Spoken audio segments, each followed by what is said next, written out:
Imagina el ambiente, el aire fresco de la mañana, las calles de Jerusalén llenas de murmullos. La ciudad está a punto de vivir uno de los momentos más trascendentales de su historia.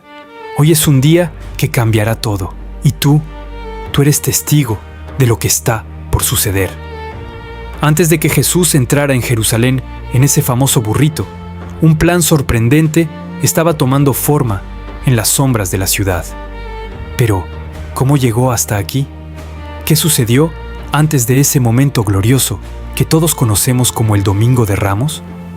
Todo comenzó en un lugar tranquilo, pero significativo, el Monte de los Olivos. Jesús, rodeado por sus discípulos, estaba allí, preparándose para lo que se avecinaba. Sin embargo, no estaba solo en este viaje. Estaba cumpliendo una profecía antigua que decía que el rey de Israel vendría, no en un caballo de guerra, sino montado sobre un simple burrito, simbolizando paz y humildad. Y así lo hizo. Pero antes de descender del monte, Jesús llamó a 2 de sus discípulos. En Mateo 21, 2-3, leemos: «Id a la aldea que está enfrente de vosotros, y luego hallaréis una asna atada y un pollino con ella. Desatadla y traédmelos. Y si alguien os dijere algo, decid: el Señor los necesita, y al instante los enviará». ¿Qué está pasando aquí? Jesús, el Maestro, le dice a sus discípulos que busquen a un burro y su cría, porque Él es el Rey prometido, el Mesías esperado. Pero, ¿por qué un burrito? ¿No sería más apropiado un caballo, un símbolo de poder y majestad? Este es el punto crucial de la historia. Jesús no quería dar un mensaje de guerra o dominación, sino de paz. En Zacarías 9:9 se había profetizado: «Alégrate mucho, hija de Sión, da voces de júbilo, hija de Jerusalén. He aquí tu rey viene a ti, justo y salvador, humilde, y cabalgando sobre un asno, sobre un pollino, hijo de asna». Este fue un acto cargado de simbolismo. Jesús se presentaba como el Rey de la Paz, el Salvador, no el conquistador militar que muchos esperaban. Los discípulos, sorprendidos, obedecen, y lo que encuentran es tan exacto como las palabras de Jesús. El burro y su cría estaban allí, tal y como Él lo había dicho. Pero hay algo que debemos notar. Jesús no tenía necesidad de un caballo o un ejército. Él era el rey, pero no un rey cualquiera. Entonces, los discípulos regresan con el burro y Jesús se sienta sobre él. Las multitudes comienzan a reunirse al escuchar que Jesús está cerca, y aquí es donde la historia da un giro Al ver a Jesús montado en el burro, las personas comienzan a cortar ramas de los árboles, las mismas ramas que luego usarán para adornar el camino. Hosana al Hijo de David, bendito el que viene en el nombre del Señor, hosana en las alturas. Mateo 21:9. La gente lo aclama, lo reciben como rey, pero en sus corazones muchos aún no entendían completamente lo que esto significaba. ¿Pero cómo llegaron a este momento? ¿Por qué tantas personas lo recibieron con tal fervor? La respuesta está en el poder de su mensaje y las maravillas que había realizado. Jesús ya había sanado a los enfermos, resucitado a los muertos y enseñado un mensaje radical de amor, perdón y esperanza. Su entrada triunfal no era solo una llegada física, sino el cumplimiento de las promesas divinas. Y aunque muchos lo vieron como el Salvador, hubo algunos que se preguntaron: ¿quién es este? Mateo 21:10. La respuesta venía de las multitudes: este es Jesús, el profeta de Nazaret de Galilea. Mateo 21:11. Pero aún había más en su identidad que ellos no podían entender. Lo que vino después fue el comienzo de una semana que cambiaría la historia para siempre. Pero todo comenzó aquí, con un hombre montado en un burro, cumpliendo una antigua profecía y revelando el corazón del verdadero reino de Dios, un reino de paz, amor y redención. La entrada triunfal de Jesús a Jerusalén fue mucho más que un desfile. Fue el inicio de algo eternamente grandioso. Si te ha emocionado esta historia y quieres saber más sobre lo que sucedió en esa semana tan crucial, No olvides darle like, compartir y suscribirte para descubrir todos los detalles de lo que está por venir. Te esperamos en el próximo video. Imagina el cambio en el aire. El eco de los Hosana aún resuena en los muros de piedra, pero el perfume de las flores pisoteadas ha sido reemplazado por el olor a traición y el frío de la noche en el Getsemaní. La misma ciudad que le abrió las puertas de par en par, ahora comienza a cerrar sus puños. El Rey de la Paz está a punto de enfrentar su hora más oscura. Solo pasaron unos días. ¿Cómo es posible que las voces que cantaban bendiciones se transformaran en gritos de condena?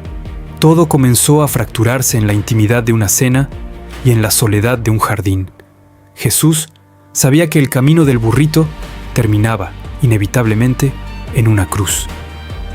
Mientras el pueblo aún recordaba el desfile, los líderes religiosos tramaban. No podían tolerar a un rey que desafiara su sistema y purificara el templo. En Mateo 26, 3-4, la Biblia nos revela la cruda realidad. Entonces, los principales sacerdotes tuvieron consejo para prender con engaño a Jesús y matarle. La envidia fue el combustible y la traición de uno de los suyos, la chispa que encendió el fuego. Llega el viernes por la mañana. El escenario ha cambiado drásticamente. Ya no estamos en el Monte de los Olivos, sino en el palacio de Pilato. Jesús está de pie, atado y desfigurado por los azotes. Frente a él, la misma multitud que días antes alfombraba su paso con mantos, ahora es manipulada por el odio. Pilato, buscando una salida, les ofrece una opción. Pone al lado de Jesús a un criminal llamado Barrabás. El gobernador pregunta: ¿a cuál de los dos queréis que os suelte? La respuesta no fue un susurro, fue un rugido de traición. En Mateo 27, 22-23, leemos el momento más desgarrador de la historia. Pilato les dijo: ¿qué pues haré de Jesús llamado el Cristo? Todos le dijeron: sea crucificado. Pero ellos gritaban aún más, diciendo: sea crucificado. ¿Qué pasó en esos corazones? Muchos esperaban un libertador político que destruyera a Roma con fuego. Pero cuando vieron a un Jesús humilde, entregado y sangrante, se sintieron defraudados. Su hosana era condicional. Su crucifíquenlo era la reacción al ver que el reino de Jesús no era de este mundo. Se cumplía lo que el profeta Isaías escribió siglos antes en Isaías 53:3. Despreciado y desechado entre los hombres, varón de dolores, y como que escondimos de él el rostro, fue menospreciado y no lo estimamos.